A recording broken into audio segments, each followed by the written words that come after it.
pas dia mau pergi terakhir itu ngejalanin itu dia hampir 1 bulan dia ngerasain kayak gitu tubuhnya dia, yang tiap hari dia selalu bilang panas nge, tapi gue menggigil.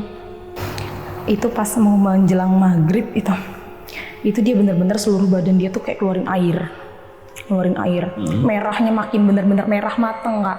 Udah dia narikin ngembusin nafas terakhir itu bener-bener kayak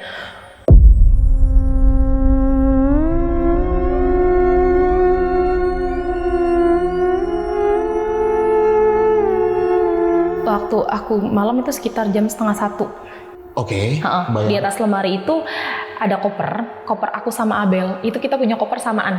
Itu koper Abel masih ada di situ di atas lemari. Aku lagi scroll sosmed. Itu koper gerak sendiri Kak. Udah amat takut ya. Aku matiin handphone. Aku tinggal tidur.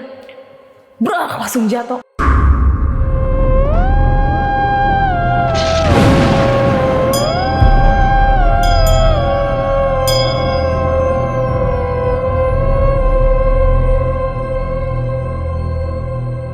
Assalamualaikum warahmatullahi wabarakatuh. Salam sejahtera untuk kita semua. Kembali lagi di Lonceng Misteri bersama gue Gilang. Dan hari ini bakal ada cerita nih dari seseorang yang ngalamin kejadian horor ketika dia tinggal di kos-kosan yang ada di daerah Cengkareng, Jakarta Barat. Jadi dia di sana ngalamin kejadian horor semenjak kepergian teman kosnya. Jadi dia ngekos berdua sama temennya. Dia ngalamin kejadian horor semenjak teman kosan ini meninggal dunia ya. Tapi sebelumnya kenalan dulu sama orangnya. Di sebelah gue udah ada Kak Bunga. Halo Kak. Halo. Wih, thank you ya kayak udah datang jauh-jauh dari Jakarta Barat ke Bekasi. Dan ini mau nyeritain kejadian horor waktu tahun berapa nih kejadian? Sekitar 2020-2021 pas COVID. Sekitar segitu lah ya, 2021 ya. Pas COVID. Oh iya, COVID ya waktu itu. Iya, waktu itu COVID. Ini kan kosan, berarti kenapa milih ngekos nih sebelumnya? Aku mau nanya dulu. Karena kita beda, karena kita tuh perantau Kak. Perantau? Kita sama-sama ngerantau. Berarti jauh rumah nih aslinya? Iya, di kampung. Karena di kampung. Jadi kita ngerantau ke Jakarta memang untuk cari kerja. Oh, kampungnya gitu. di mana? Di Bekasi juga banyak kampung. Ada di salah satu daerah Jawa. Oke, di Jawa ya berarti ya. Dan kenapa milih ngekos berdua? Biasanya kan orang ngekos kayak pribadi aku nih, aku ngekos lebih prefer sendiri gitu karena memang pengen tenang. Kenapa Kak Bunga malah pengennya ngekos berdua nih? Iya sih, karena memang aku ngerasa gimana ya, kita kan pendatang Kak. Kita belum tahu daerah Jakarta tuh seperti apa awalnya. Jadi kita tuh sama-sama takut buat ngekos sendiri-sendiri. Dan udah gitu untuk meminimalisir budget sih Kak, biar bisa patungan. Apalagi kan awal kerja kan masih gaji juga masih seberapa sih Kak, maksudnya biar patungan. Iya. Jadi biar agak enteng dikit bayarnya dan ya intinya lebih biar enak aja apa-apa berdua. Betul. Gitu ya. Oke, dan ini untuk yang mungkin pertanyaan terakhir di opening kali ini aku mau nanya mungkin. Ini kejadian horor yang Kak Bunga alamin berarti bukan karena kosnya yang horor. Bukan. Oke, bukan ya? Bukan, karena memang real kejadiannya setelah kita ngalamin kejadian aneh itu ketika Abel meninggal. Ketika temennya nih, ini benar-benar teman sekamar loh ya, teman sekamar, setidur. semakan, seminum. Oke, semenjak dia meninggal. Semenjak dia meninggal, memang itu teror itu terus-terusan neror aku sih. Oke, ini ditahan dulu ya ceritanya, nanti diceritain detailnya. Dan buat sahabat lonceng yang penasaran sama ceritanya Kak Bunga, nonton video ini dari awal sampai habis, jangan ada yang di skip-skip. Dan buat kalian yang belum subscribe Lonceng Misteri, buruan deh langsung subscribe Lonceng Misteri biar Lonceng Misteri ini cepat 1 juta subscriber. Oke, Kak Bunga, kita mulai ya ceritanya. Iya.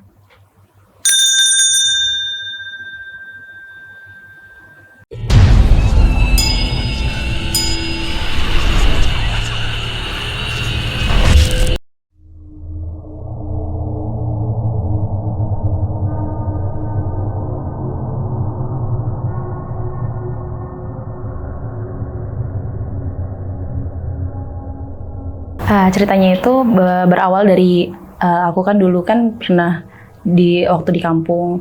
Awalnya tuh aku diajak kerja sama salah satu orang, kenalan sama orang tuaku. Katanya kerja di Jakarta gitu kan. Nah setelah masuk kerja, ngelamar.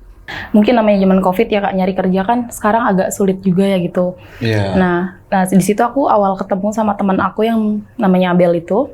Aku ketemu di tempat kita ngelamar bareng gitu. Sampai akhirnya kita tukeran nomor telepon, cerita-cerita lah gitu. Ternyata dia juga sama-sama merantau. Dia dari kampung juga, aku juga sama dari kampung. Sebelumnya aku single parent juga.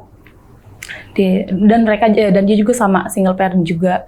Nah, kita tuh setelah tukeran nomor telepon, gimana udah diterima belum? Aku bilang sama-sama belum ada panggilan loh. Dia juga sama belum ada panggilan kerja. Dan memang itu yang ngelamar waktu itu banyak banget. Kita tuh ngelamar di daerah Jakarta Timur. Sama-sama ngelamar bareng. Udah gitu kita belum ada panggilan juga sampai 1 minggu, 2 minggu kita belum ada panggilan. Nah, posisi di situ ada temannya aku bilang, kalau mau kerja sambil nunggu daripada lo di kampung balik kampung gitu kan, sambil nunggu nih buat sampingan gitu. Tapi agak ini ya kerjanya gitu. Di mana? Sama temen aku untuk kerja part time. Sebelumnya. Nah, part time itu aku tanya sebagai apa? Aku bilang gitu kan. Part time kan banyak ya Kak. Entah itu kasir atau di kafe, dan temanku bilang di kafe. Lu mau nggak nge gitu kan? Aku bilang oke deh, daripada nganggur gitu kan sambil nunggu berjalannya waktu. Kita sambil dipanggil tempat kerjaan yang kita ngelamar gitu kan. Udah gitu aku ajak temanku yang Abel ini. Aku bilang gitu, "Lu masih butuh berapa kerjaan?" "Gak apa-apa, kalau memang lu mau ngajak temen silakan aja nge gitu. Yang penting serius ya." Iya, aku ngajak temanku yang namanya Abel itu. Nah, tapi kita ini kerja di cafe sebagai LC ya Kak. Nggak Itu apa-apa, kita masa lalu ya. Iya, itu masa lalu ya Kak. Jadi kita tuh satu kos tinggal bareng. Kita mutusin untuk tinggal bareng, tapi kita beda cafe. Aku di Jakarta Barat dan Abel tuh di Jakarta Selatan. Kita ngekos bareng di daerah salah satu Jakarta. Sebut atau nggak usah disebut Jakarta? Jakarta nggak apa-apa. Jakarta luas. Misalnya Jakarta Barat boleh, salah satu Jakarta Barat ya Kak. Di kosan itu kita kerja sebagai part time, tapi bedanya si cafe ini kan ada 2 cabang. Nah, aku di daerah Jakbar dan temanku yang Abel ini di Jakarta Selatan cabangnya. Kita misah, tapi kita satu kos. Berjalannya waktu, seorang Abel ini, dia tuh anaknya ceria dan terbuka. Lebih terbuka banget sih Kak, aku juga sering bercanda. Ya namanya satu kosan gimana sih Kak? Iya kan, yang tadinya kitanya nggak kenal, terus saling bertukar cerita, terus sampai akhirnya kita akrab, kita berteman baik. Singkat cerita, dia pernah cerita ke aku, di kafenya itu dia ketemu sama laki-laki tua, bisa dibilang gadun lah ya. Nah, gadun ini dan lumayan high class dan lumayan lah Kak, maksudnya keuangannya. Bisa dibilang pengusaha kaya ya Kak. Singkat cerita dia pulang, senang banget tuh dia cerita ke aku. "Nge, gue dapat kenalan tau Nge, cowok. Ini nih orangnya kayak gini, dia punya usaha ini segala macam."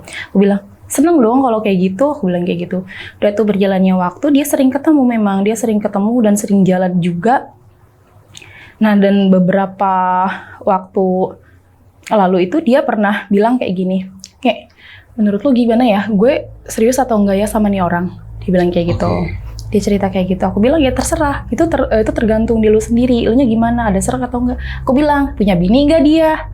Dia sih gak pernah cerita soal itu. Loh, kok gak pernah cerita soal itu? Aku bilang kayak gitu kan. Udah berjalannya waktu, dia memang masih, aku sih taunya dia ngejalanin hubungan sih Kak. Yang aku tahu dia ngejalanin hubungan karena memang sering jemput ke kos juga. Gitu. Sering jemput ke kos. Sering jemput ke kos juga. Nah, terus dapat beberapa waktu, mungkin dia ada ribut atau gimana sih, aku nggak terlalu paham ya. Dan biasanya juga dia ceria di kosan tuh ceria, terus kayak, "Nih Nge, gue kayak gini loh, gue kayak gini, tadi gue habis jalan ke sini gitu." Biasa dicerita, orangnya memang terbuka kok Kak. Orangnya cheerful ya orangnya, cheerful banget ya. Ceria lah orangnya, bisa dibilang ceria lah. Maksudnya nggak pernah ada yang ditutup-tutupin dari dia tuh. Apapun itu dia cerita. Ya, terus ada beberapa waktu dia mungkin ada ribut atau debat, aku nggak paham. Dia minta izin sama aku buat pulang. "Nge, gue izin ya pulang dulu." Dia bilang alasan dia mau ketemu sama anaknya karena anaknya sakit di kampung. Aku bilang, "Oh ya udah, tapi jangan lama ya." Bilang gitu. "Emang lo nggak mau nyari duit lagi?" "Iya, tenang." Udah tuh dia tuh pulang. Dapat beberapa minggu, 2 atau 3 minggu dia pulang, nggak balik-balik tuh Kak. Aku telepon, "Lo nggak balik? Emang belum dapat panggilan juga?" "Tahu gue juga," kata dia gitu. "Gue malas kalau buat balik lagi ke situ." "Lo kenapa?" kan gue dimasukin kerja part time, maksudnya nggak enak Kak. Kita diajak sama orang juga buat kerja gitu kan. Terus tiba-tiba dia mau mutusin buat pulang. Aku nanya, katanya sebentar, kok nggak balik-balik? Sampai akhirnya nanti gue balik kok, gue lagi pengen tenang dulu di sini. Dia bilang kayak gitu. Aku nggak nanya perihal dia masih berhubungan atau enggak sama si Gadun itu. Kita bisa bilang si cowok ini namanya Iman ya Kak. Nah, si Iman ini, aku sempat tanya sama teman kerja dia di kafe di cabang dia. Aku sempat main ke tempat cabang dia. Namanya Putri. Putri nanya sama aku gini, Abel kenapa nggak kesini lagi? Kenapa nggak balik lagi ke sini?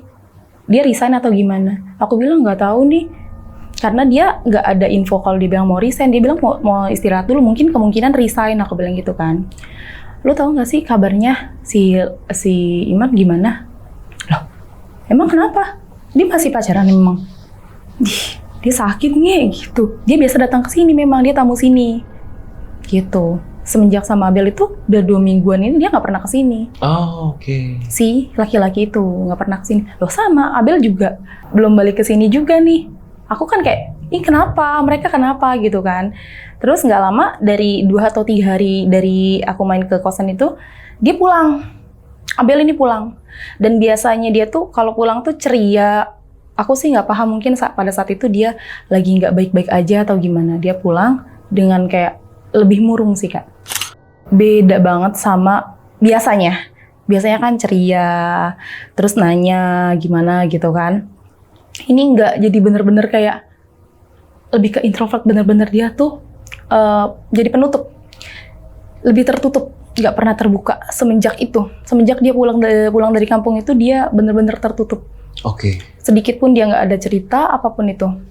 Aku pun nggak gimana ya, aku kalau misalnya mau tanya ke orang itu biasanya kita harus lihat dulu nih situasi keadaan dia tuh, dia lagi enak nggak nih buat kita tanya gitu loh. Sedangkan dengan muka dia yang murung dan dia kayak nggak banget ya pokoknya buat ditanya. Oh ya udah, lo kesini langsung lanjut kerja lagi atau gimana? Tar dulu deh nge, kata dia gitu. Gue nanti masih belum ini, kata dia gitu.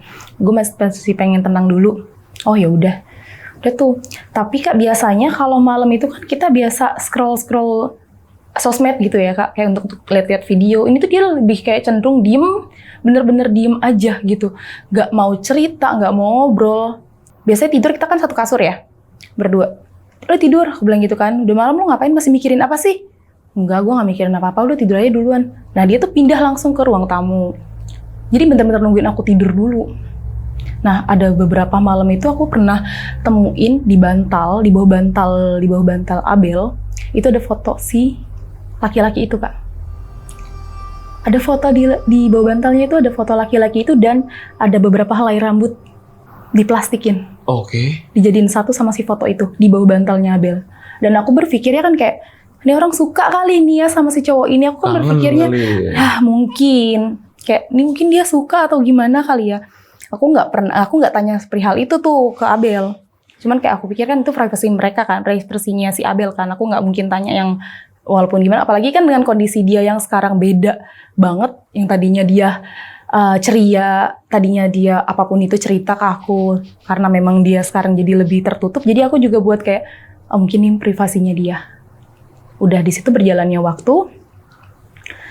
Aku nanya, aku nganterin dia ke tempat kerjanya dong. Mau masuk kerja lagi nggak? Ayo kalau mau gue anterin. Gak deh, ntar dulu. Nanti dulu, gue diterima di tempat kerjaan lain. Dia bilang gitu, dengan alasan kayak gitu. Oh ya udah, kalau memang kerja di tempat lain. It's okay dong, nggak jadi masalah. Nah posisi aku dapat rollingan di tempat kerjanya dia yang di Jaksel. Aku di rolling ke Jaksel. Oke. Di tempat kerjanya bekas dia. Dan memang kata teman-teman yang di situ juga, kenapa nggak si Abel gitu? Udah resign, bener-bener resign, dia nggak mau balik lagi ke sini. Nggak ngerti, dia bilang udah tempat baru. Aku bilang gitu, makanya gue yang dioper ke sini. Gitu Kak, ceritanya udah gitu. Dia bilang kayak gini, nggak, jangan bilang kalau gue di tempat baru lah. Gue udah cerita, udah terlanjur cerita sama yang di sana kalau lu di tempat kerja baru. Oh ya udah deh. Takutnya kemungkinan Abel itu ngerasa kalau sampai yang di tempat kerja yang lama tahu nih, mungkin ada problem atau something apapun itu, kita nggak tahu ya Kak. Dia bilang jangan cerita kalau di tempat kerja baru sih gitu. Dia bilangnya intinya dia lebih tertutup aja sih ke aku. Maksudnya dalam hal kerjaan pun dia nggak mau diceritain gitu. Nah udah gitu dia lebih ke gimana ya? Ada yang nanyain gue sih nggak? Ada yang nanyain gue nggak sih di sana? Siapa? Gue bilang gitu, cowok lu yang kemarin nggak ada, dia nggak pernah datang lagi. Gitu. Ya udah. Cuman hanya segitu aja dicerita. Nggak yang sampai detail, nggak yang sampai nanya-nanya perihal apapun itu, cerita-cerita lagi juga udah nggak. Nah dan teman-teman yang dia di sana tuh cerita gini, tahu nggak sih tamu yang waktu itu dekat sama Abel? Aku bilang itu kenapa? Dia kan sakit.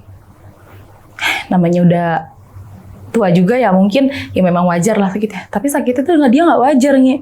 Loh, nggak wajar gimana nih? Dia kan jadi temen nongkrong dia ini kenal sama si laki-laki itu Kak. Oke. Diunjukin fotonya dan aku lihat, ya ampun astagfirullah ini bener-bener foto kayak orang gimana ya Kak? Sakitnya tuh nggak wajar. Nggak wajar ini gimana kalau dilihat dari foto? Kalau dilihat dari foto itu kayak memar biru, bengkak kayak orang kerendam. Apa ya? Kayak bekas kerendam lah, kayak gimana ya? Iya, bengkak biru, bengkak biru kayak pada gosong-gosong gitu. Au. Itu seluruh badan gosong kayak gitu. Nah itu aku juga kaget. Hah, ini kenapa? Iya, gue juga nggak ngerti nih. Keluarganya sih udah bawa ke ustadz ke segala macam, udah dicoba buat nyembuhin tapi masih kayak gitu. Nah, udah dapat 2 minggu atau 3 mingguan gitu. Si Abel ini mutusin untuk pindah dari kosan. Bilang nih ke... Ya, kayaknya gue lebih deket ke kosan ke tempat gue kerja yang baru deh. Oh, oke. Oh ya udah, kalau memang lu pengen misah, maksudnya mau pisah dari kontrakan gitu ya. Ya udah silakan, aku bilang gitu kan. Gue nggak maksa. Tapi bener deket atau enggak? Enggak, lebih deket kok, deket banget, paling sekitar cuma 5 menitan dari kosan. Oh ya udah.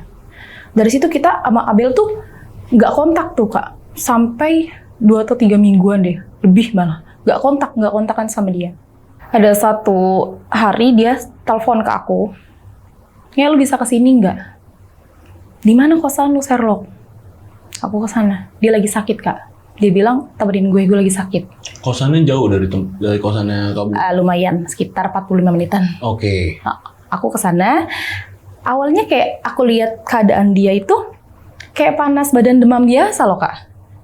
Demam gitu kan. Setiap aku udah temenin dia, aku kerja, aku berangkat kerja, terpulang ke tempat dia lagi karena dia memang butuh temen. Iya. Dia bilang butuh temen gitu kan. Tambah terkait dia kan keluarganya nggak di sini ya Kak.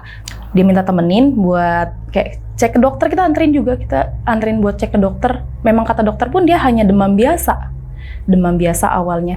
Berjalannya waktu 2 hari, 3 hari sampai 1 minggu itu dia kayak orang apa ya, kayak kena tampek gitu Kak. Merah, seluruh badannya tuh merah. Iya. Merah, full merah. Ini mah tampek loh, kayaknya lo tampek deh. Dibawa lagi berobat. Sampai berobat dari ke dokter, dari yang medis sampai yang ke ustadz juga lah kita bawa. Ini bukan medis ternyata. Di dokter apa ininya? Kalau tampak bener di dokter bener. Bilangnya tampak. Oke. Tampak kan ada waktunya tuh sampai sekitaran 1 minggu paling lamanya ya. Tapi udah dikasih obat juga sama dokter? Udah. Nah, terus? Dikasih obat, disuntik juga. Demamnya tuh tinggi Kak. Dan kalau orang demam itu kan seluruh ya, maksudnya sampai ke telinga juga demam gitu. Dia nih kalau kita mau kompres bilang jangan dikompres. Dia bilang kayak ngerasa dia tuh dingin tapi panas yang dia rasa. Aku juga nggak paham itu gimana. Sampai berjalannya waktu tuh 7 hari lebih, sekitar hampir 2 mingguan. Aku nemenin dia terus pulang kerja, aku ke tempat dia. Semakin lama perubahannya tuh bukannya semakin sembuh, justru malah semakin parah Kak. Kayak orang kena apa ya? Kayak tampak kan pada merah-merah, demplong-demplong gitu ya, merah. Lama-lama kayak orang melepuh. Iya, serius. Itu kayak orang bener-bener kayak, aduh, maaf ya Bella, aku cerita. Bener-bener kayak orang melepuh. Kayak habis kena knalpot ya Kak, atau kena gosokan. Iya, paham. Itu tangan, muka, dada.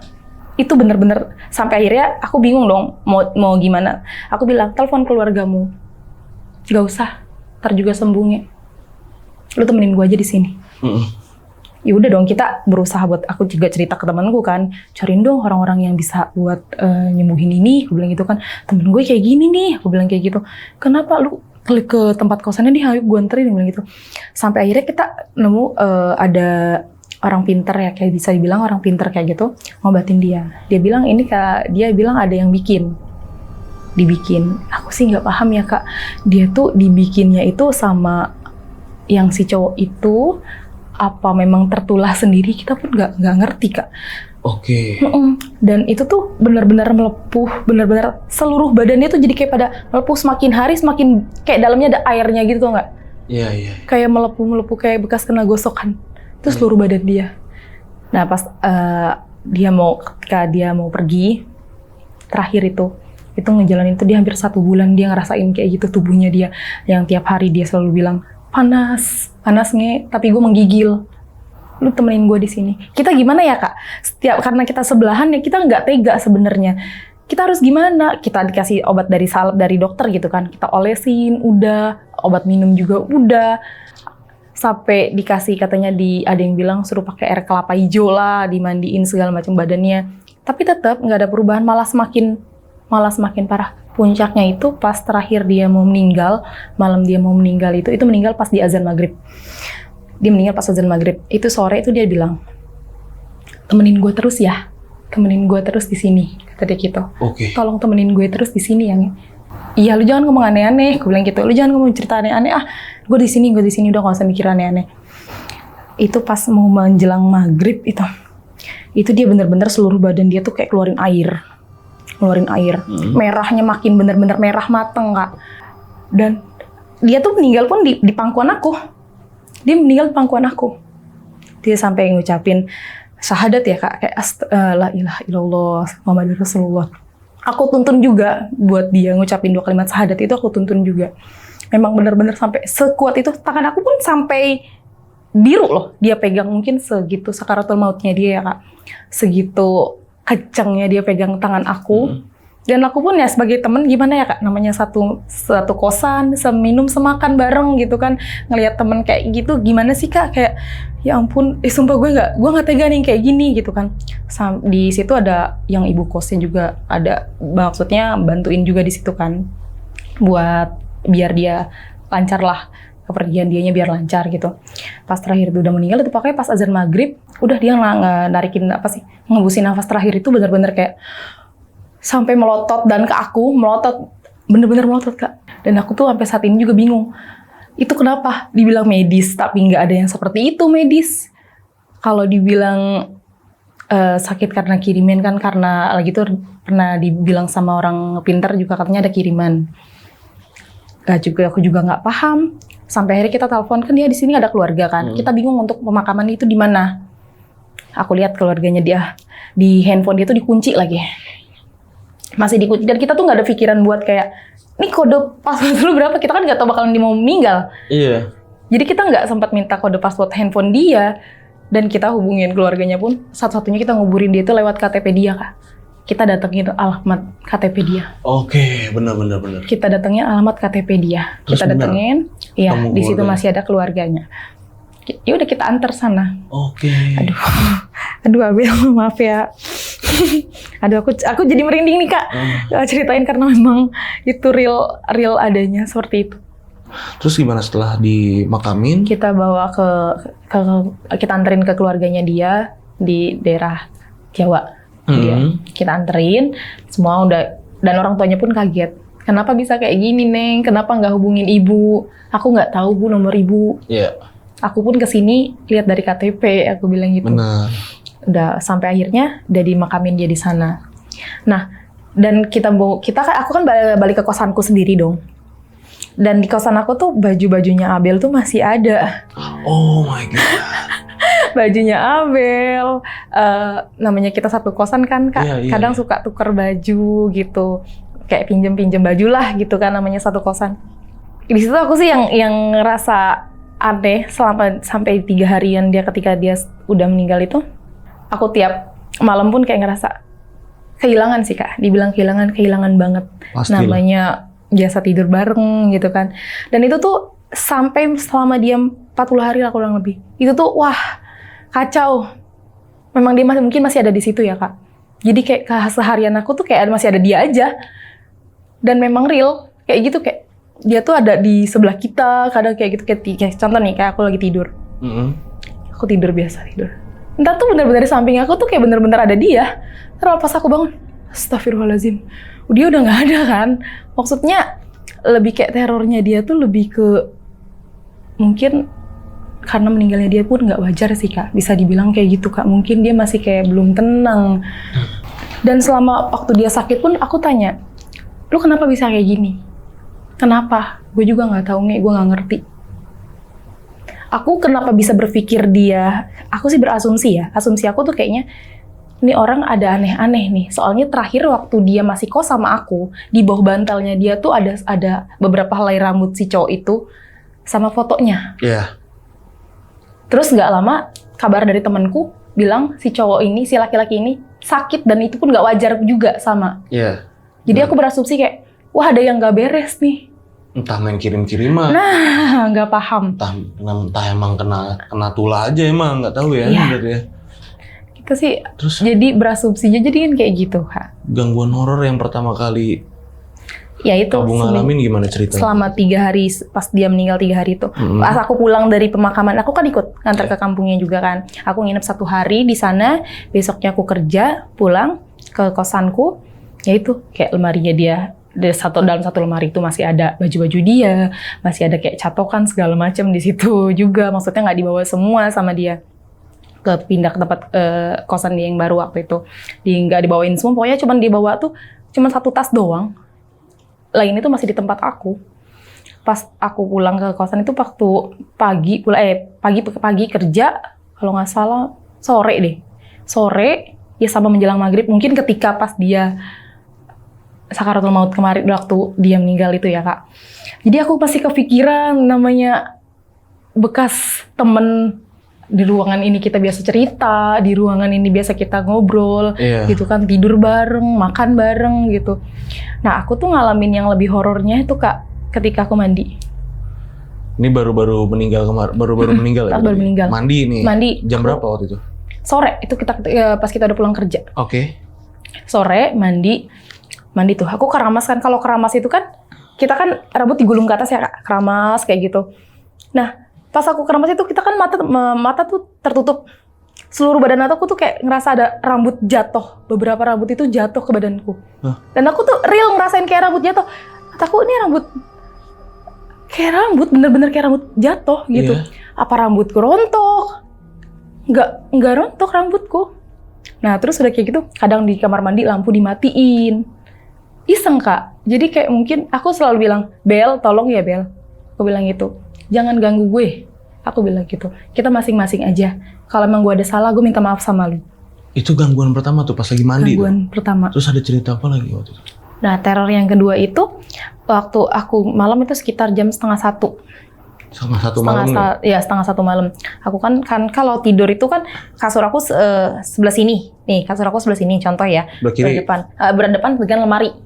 Oke, di atas lemari itu ada koper aku sama Abel. Itu kita punya koper samaan. Itu koper Abel masih ada di situ, di atas lemari. Aku lagi scroll sosmed.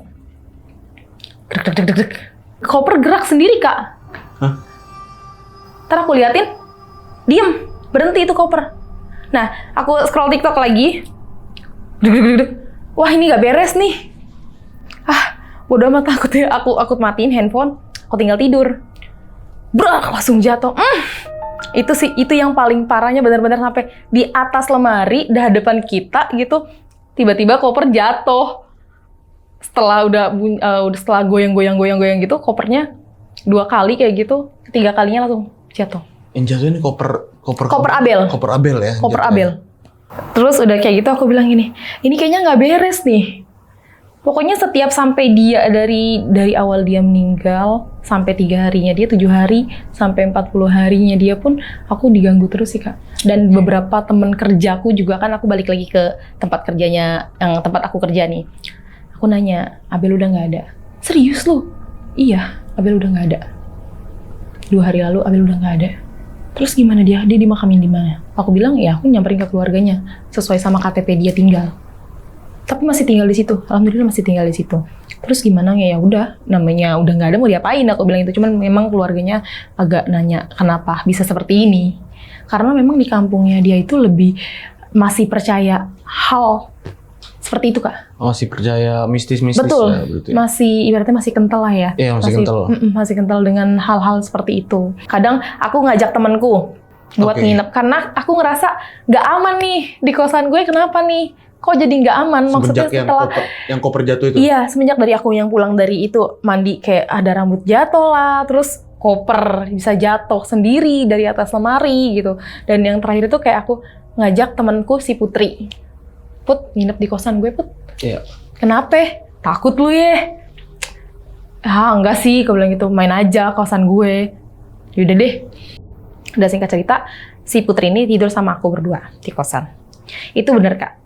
Itu yang mungkin aku nggak paham ya. Di balik sebelum aku kenal, maksudnya sebelum dari itu tuh, si Putri sama si Abel ini entah ribut, entah gimana, aku sih nggak paham. Oh, hubungannya mereka berdua? Iya, aku nggak tahu. Soalnya kan Abel setelah itu nggak banyak cerita. Iya. Dan si Putri ini juga nggak cerita, orangnya kayak gimana ya? Dia ceria tapi kayak orang nyeletuk aja lah gitu. Agak misterius tuh. Iya, susah ditebak itu si Putri itu orangnya. Kalau ngomong juga suka ngelantur si Putri itu. Nah, udah kayak gitu, kita satu kosan itu kita ngobrol berdua tuh. Dia nginep di tempat kosku. Aku bilang gini, Nge, gue nggak bisa kalau tidur nggak dimatiin lampu. Aduh, jangan dong, aku bilang gitu. Gue nggak bisa kalau dimatiin lampu kalau tidur. Aku bilang kayak gitu kan. Gak apa-apa, lu lebay banget sih lu. Takut ada Abel ya. Anjir digituin. Takut ada Abel ya.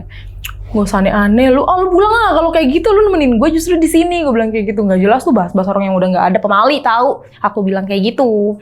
Nah, terus sampai akhirnya kita tidur tuh. Dan itu kamar mandi. Akhirnya dinyalain, dimatiin lampunya? Dinyalain. Akhirnya dinyalain? Dinyalain. Okay. Itu dinyalain, lampu dinyalain. Nah, kan kalau kosan itu aku kan sepeta, Kak. Kamar, tapi ada kamar mandi di dalam. Yeps. Nah, di kamar mandi itu sekitar jam, aku kalau nggak salah waktu itu sekitar jam 2 atau setengah 3 gitu. Keran nyala. Aku denger sebenarnya, cuman karena aku takut ya, Kak. Oh, bodo amat. Si Putri bilang, Nge, Abel nyalain keran tuh. Gila lu ya. Aku bilang, gila lu ya. Apaan sih lu? Emang suka kayak gitu? Tadi kan mungkin si ibu kosannya nyalain toren, biasa sholat tahajud mungkin dia nyalain toren jadi kerannya kebuka. Iya kali ya, dimatiin tuh sama si Putri ke belakang. Tek, gua matiin ya, Nge. Bener, emang aku denger tuh memang airnya tuh ketutup gitu. Kan air ngucur tuh. Kalau ditutup kan berhenti airnya kan. Iya. Udah dia keluar kamar mandi, tidur lagi. Udah lanjut tidur lu, nggak jelas. Dari tadi ngomongnya enggak. Berarti bukan dari toren ya? Iya. Bukan dari toren. Emang kerannya diputer. Iya. Ya, terus? Tidur. Ntar juga bentar lagi bunyi, Nge. Lu jangan kayak gitu. Lu so tau lu. Lu jangan aneh-aneh. Udah, ini pulang deh lu. Gue bilang kayak gitu. Karena memang nih anak konyol. Dan memang bener, Kak. Lepas dari 5 menit dari dia matiin keran itu, nyala lagi. Wih. Real itu dia nyala lagi. Aku bilang gini, gue bilang apa? Anjir, Nge. Lu serius ini beneran ini serius ini Abel atau bukan? Lu jangan nanya ini Abel atau bukan. Maksudnya lu paham lah kan gue di sini bareng sama dia. Apalagi terkait dia meninggal juga kan gak wajar. Tolonglah lu jangan kayak gitu. Gue bilang kayak gitu kan. Gak usah lu bikin bahan bercanda. Gue bilang kayak gitu. Apaan sih gak jelas. Sudah dimatiin lagi. Aku yang ke belakang kamar mandi. Pas aku kamar mandi itu Kak, itu jelas banget kayak aku tuh kayak ada angin bruk ke badan aku. Oke. Kayak itu berasa loh, kayak kita nabrak angin kenceng tapi nggak ada angin. Posisi kan kita satu petak doang kontrakan. Itu bener-bener kayak nabrak badan aku. Ya ampun, Kak, itu bau banget, bau bangke busuk. Bau? Busuk banget, aduh. Bau bangke busuk banget, Kak. Itu aku matiin lagi kerannya. Di situ yang benar-benar sampai aku bilang, Put, lu cium nggak? Lu kentut ya, Nge? Dibilang kayak gitu. Gila, sialan lu. Sini lu ke belah sini. Ini mah bau bangke. Bau bangke tikus kali. Di mana bau bangke tikus? Iya, tadi nggak bau bangke. Kok sekarang bau bangke? Kayak gitu. Kan gue bilang nggak usah lu cerita yang aneh-aneh di sini. Aku dari situ aku bilang, siapapun itu yang di sini tolong jangan ganggu. Kita masing-masing aja. Andai kata memang ini lo Bel, aku bilang gitu kan. Masing-masing aja ya. lo sama gue kan udah beda, bilang kayak gitu. Kalau memang lo masih mau main kesini silahkan, cuman tolong masing-masing. Gue bilang kayak gitu. Setelah aku ngomong kayak gitu, brang, hilang bau bangkainya itu. Oke, terus ada kejadian apa lagi, Kak? Di tempat kerja, di pantry. Oke, gimana tuh cerita? Nah itu si Putri, pantesan selama ini di pantry kayak gitu, kata dia gitu. Gue kira memang di situ, kata dia gitu. Oh mungkin dia juga kali ya, gitu. Berasumsinya kayak gitu si Putri. Karena di pantry juga sama. Gimana ceritanya? Kalau di pantry itu dia kayak gelas nanti dijatuhin. Oh, barang digerak-gerakin. Barang, dia lebih ke barang sih, lebih digerakin, kayak gitu. Tikus sekali aku bilang kayak gitu kan, gak usah ini. Serius nge? Dan itu ada CCTV-nya. Dan itu rame di tempat, di cafe itu tuh jadi bahan perbincangan, rame jadinya. Oke, ini aneh-anehnya ini semenjak Abel meninggal. Sebelumnya nggak ada berarti? Nggak ada, semenjak Abel meninggal. Oke. Jadi aku sih nggak paham ya, dia berhubungan baik atau nggak dengan teman kerjanya dia waktu di Jaksel ini, aku nggak tahu. Maksudnya apalagi sama si Putri ini, kita kan nggak tahu ya hubungan dia berteman baik atau gimana, aku pun nggak ngerti. Kayak gitu sih Kak. Terus teror-teror di tempat kerjaannya dia ya banyaknya kayak gitu. Nanti entah gelas dijatuhin lah, nanti galon tiba-tiba ngejuprak sendiri lah. Terus aku kalau di kosan itu, kalau setiap malam aku yang udah jadi, yang tadinya awalnya takut, jadi aku jadiin kayak ya udahlah, emang tiap malam kayak gitu. Itu nangis. Gimana ceritanya? Nangis, itu cerita. Jadi setiap malam itu pasti ada suara nangis. Pasti ada suara nangis dekat lemari. Karena posisi dia kalau dia main handphone emang selalu dekat lemari. Oh. Oke. Jadi kita kan kasur nih. Sedangkan lemari kan berhadapan sama kita. Gitu, di depan kasur banget. Nah, si Abel itu biasa main handphone tuh di sini. Dekat lemari, karena lemari kita kan ada kacanya. Dia suka foto-foto di kaca itu, Kak. Oh iya, ngerti. Mirror selfie gitu ya. Dia suka foto-foto di kaca gitu. Ada suara nangis di situ? Tiap malam, selama 40 hari dari semenjak dia meninggal. Yang tadinya aku takut, sampai akhirnya makanya kan aku bilang kan, bukan hanya cuma suara nangis. Dari teror pertama, kedua, ketiga, udah sering banget sampai akhirnya aku ngajak teman aku si Putri buat nginep di kosanku. Maksudnya biar ada temen lah. Dan memang betul, sampai 40 hari itu kita bener-bener diganggu. Ada suara nangis, suara nangis. Gimana sih Kak, suara nangis kayak orang rintih, kayak Iya. Kayak gitu, dia bener-bener kayak, aduh. Aku pikir kan sebelah kosan, kebetulan kosan aku paling pojok. Sebelah kosanku tuh kayak lapangan, dan sebelah kosan sebelahnya sini kosong. Kita memang paling pojok kosannya. Kataku, ini tiap malam kayak gini terus, yang tadinya ngerasa takut, sehari, 2 hari, takut lah terus-terusan ada suara nangis kayak gitu. Udah jadi kebiasaan, jadi kayak, ya udahlah, mungkin memang adanya dia di situ, ya udah. Apalagi kan kalau dibilang takut, memang takut. Tapi kan dalam artian, itu teman kita sendiri loh. Teman kita tidur, teman kita makan, maksudnya satu kosan gitu kan. Jadi dibilang takut ya memang takut. Tapi ya udah mau gimana, memang ada di situ dianya, yang mau diapain. Ya udah, jadi aku dengerin aja kalau dia nangis. Kadang aku tinggal tidur. Udah secuek itu ya, udah sebiasa itu ya. Iya, karena kita memang berteman dekat sih tadinya. Aku sih nggak habis pikir ya, yang dia sempat sakit itu dia nggak ada cerita ke aku sih Kak. Padahal kayaknya kemungkinan sebenarnya dia ada yang mau diceritain, kemungkinan. Harusnya, soalnya kenapa dia sampai datang terus ke aku gitu loh. Yang aku jadi pertanyaan sampai saat ini tuh, kenapa dia harus datang ke aku. Nah, oh iya, satu lagi. Aku nemuin diary dia. Dan dia tuh ternyata tipikal. Buku harian ya? Ternyata memang tipikal dia tuh tipikal pendendam, Kak. Pendendam? Orang Abel seceria itu ternyata pendendam? Oke. Pendendam loh, Abel. Ada apa di buku hariannya waktu itu? Iya, cerita tentang si itu. Si cowoknya? Aku baru tahu tuh. Jadi dia kayak sakit. Intinya di dalam diary dia tuh dia tertulis kayak, lihat suatu saat nanti ya. Awalnya dari awal dia kenal, dia cerita di situ. Ada buku harian dia, tapi dia kan enggak tiap hari rutin mungkin nulis ya Kak. Cuman yang aku lihat dari diary dia itu terakhir itu, yang kata-kata dia bilang kayak gini, lihat nanti. Gue bakal ngelakuin apa yang udah lu perbuat. Oh, oke. Itu, kata-kata itu yang bikin aku sampai saat ini inget. Lihat nanti, gue bakal ngelakuin apa yang lu udah perbuat. Kayak gitu. Makanya aku ngerasa kayak, wah memang dia anak pendendam nih. Dan itu pun ada tanggal jadian dia sama si laki-laki ini. Berantemnya tuh karena kenapa sih? Ditulis nggak di situ?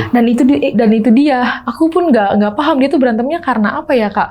Soalnya setelah dia pas mau pulang kampung itu mungkin kayaknya dia tuh udah berantem, udah bertengkar dia. Di buku hariannya nggak ada? Nggak ada. Nggak ada ya? Dia nggak ada. Di cerita di buku harian itu dia nggak ada. Makanya pas terakhir dia izin mau pulang kampung itu, kayak gue balik ya. Lu kenapa lu nggak enak badan? Nggak apa-apa, gue lagi pengen tenang aja. Mungkin di situ pada saat itu mungkin dia udah bertengkar. Ya bisa jadi. Soalnya beda. Nih orang nih kenapa tiba-tiba balik terus udah gitu kalau balik emang kampung cuma sekedar kangen sama anaknya tuh paling seminggu lah paling lama.